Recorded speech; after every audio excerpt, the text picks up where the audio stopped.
জীবনযাপনের সঙ্গে ওতপ্রোতভাবে জড়িয়ে রয়েছে জ্বালানি।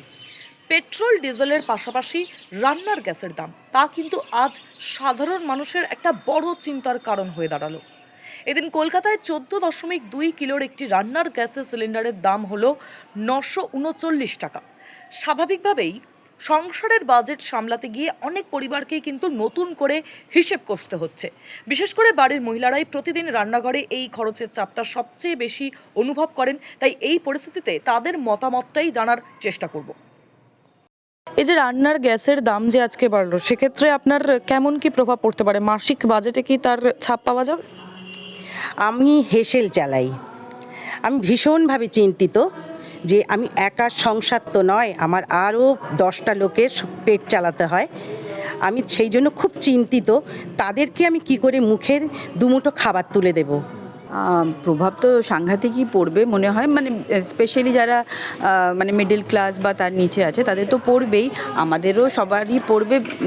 কারণ অটোমেটিক্যালি আমাদের অন্য যে বাড়ির খরচ আছে সেখান থেকে কাটিং করে করে করে করে গ্যাসের দামটাও দিতে হবে। তাছাড়া হচ্ছে যে গ্যাসের যখনই দাম বাড়ে তখন তার সাথে কিন্তু আনুষঙ্গিক যেইগুলো থাকে সেইগুলোরও কিন্তু দাম বেড়ে যায়। তার মানে কি পুরো মানে হাউসহোল্ডের যে যা যা জিনিস লাগে সেখানে কিন্তু এফেক্টটা পড়বে। হ্যাঁ, যে কোনো কিছুরই দাম বাড়লে তো মাসিক সংসারের প্রথম প্রভাবটা মাসিক সংসারেই পড়ে। আমরা তখন চিন্তা করি যে কিভাবে ওটাকে ম্যানেজ করা যায়। আমি তো ভেবেছিলাম যে এতটা এরকম দাম বেড়ে গেছে হট করে, মানে এর পাশাপাশি একটা কিছু ব্যবস্থা নেব আমি ভেবেছি, যে একটা ইন্ডাকশান বা এরকম কিছু একটা দিয়ে ওটাকে ম্যানেজ করার জন্য। আচ্ছা, আপনি জানাচ্ছিলেন যে আপনি রান্নার গ্যাস বুক করতে চাইছেন অনেক দিন ধরেই, কিন্তু আপনি সেটা পাচ্ছেন না।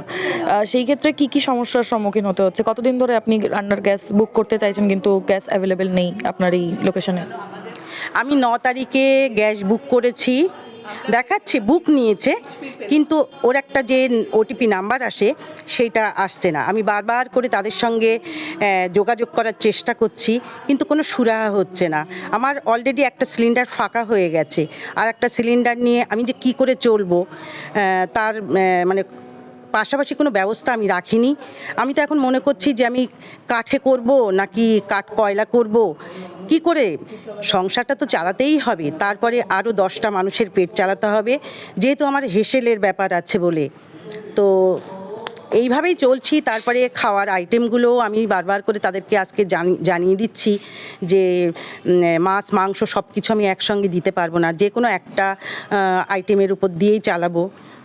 এইটুকু তো আমাকে করতেই হবে, তাদের মুখে এক মুঠো ভাত তুলে দিতেই হবে। ক্ষেত্রে রান্নার ধরনের কি আপনার কোনো চেঞ্জ হবে বলে আপনার মনে হয়, বা আপনি কিভাবে ম্যানেজ করবেন?